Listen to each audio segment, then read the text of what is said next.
Okay, so welcome back. We are ready to start on the face, and there's me holding my hair back, and the same sort of setup we did with the body, side view, front view. I already lined up the images.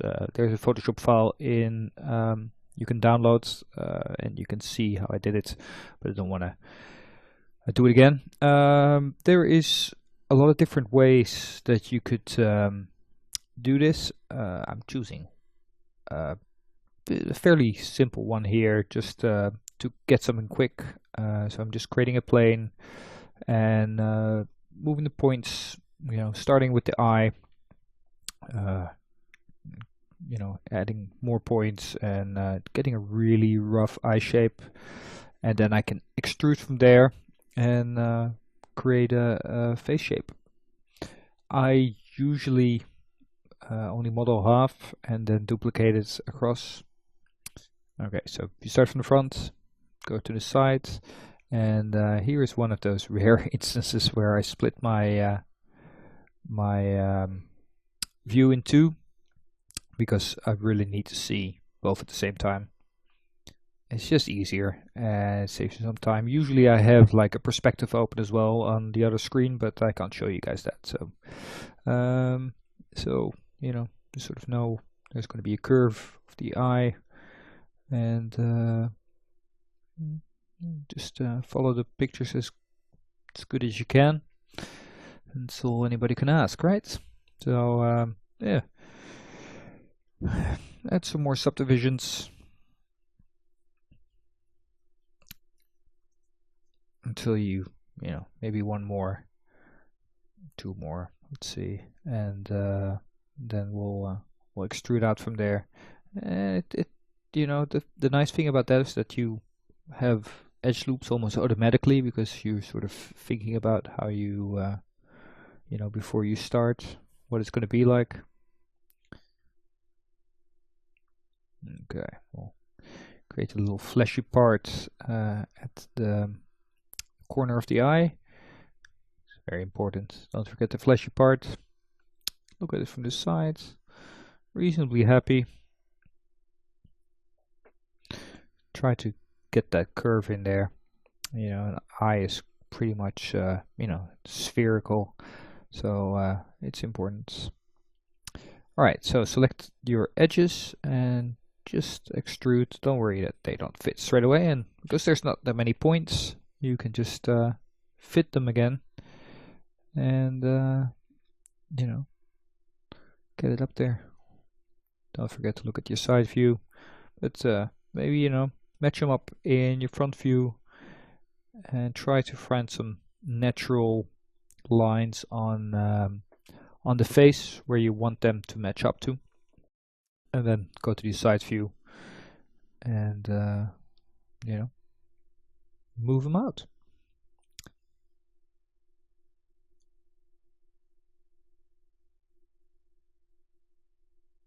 Okay, so very simple. And then we do the bottom and sort of do the same. Extrude, pull out, and move to the proper location. Try to already think about, there's going to be a loop around the eye, and trying to think ahead, as you can see, because it's going to match up.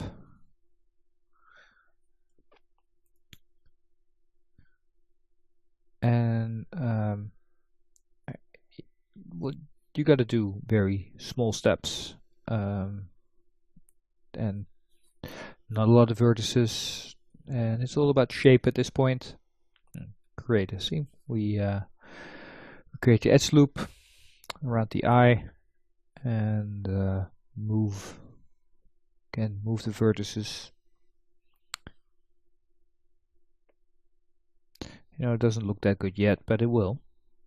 You can see where it will sort of transform into the nose.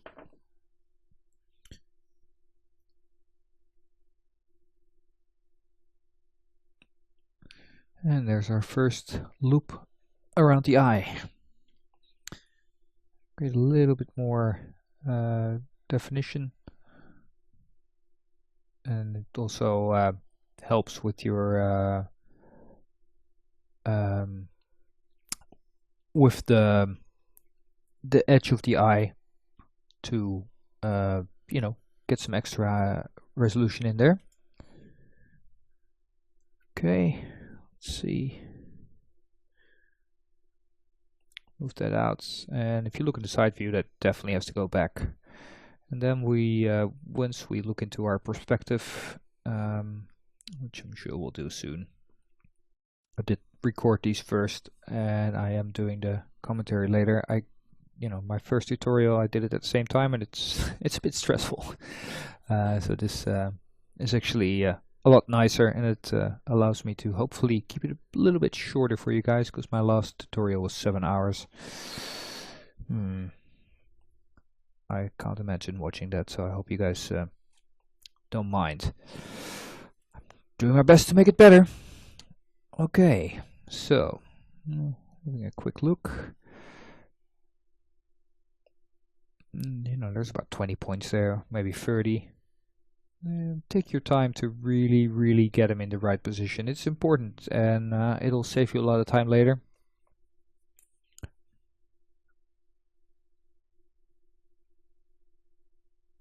There we go. Looking in perspective, and there's our you know, eye socket. Doesn't look great yet, but it will. Curve of the eye. I will actually delete that later on and put a sphere in there. And now it's really easy to just add a loop for you know, to add some detail.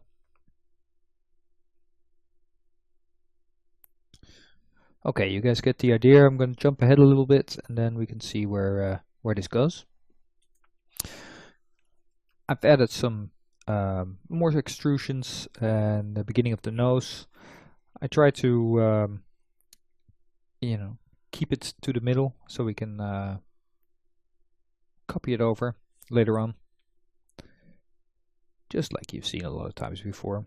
And it's also important to keep the faces sort of the same size. I know they can't be exactly, but it you know, like I said before, it really helps later on in ZBrush.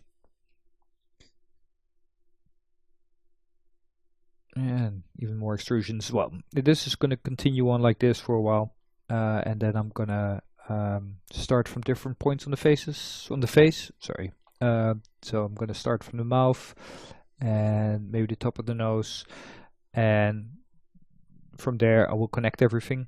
That's you know, sort of the idea. Here you can see, sort of with a little bit of imagination, you can see an eye socket in there. All right. Next lesson I will continue with the mouth and the nose, and yeah, hopefully we'll put it together soon. All right. See you next lesson.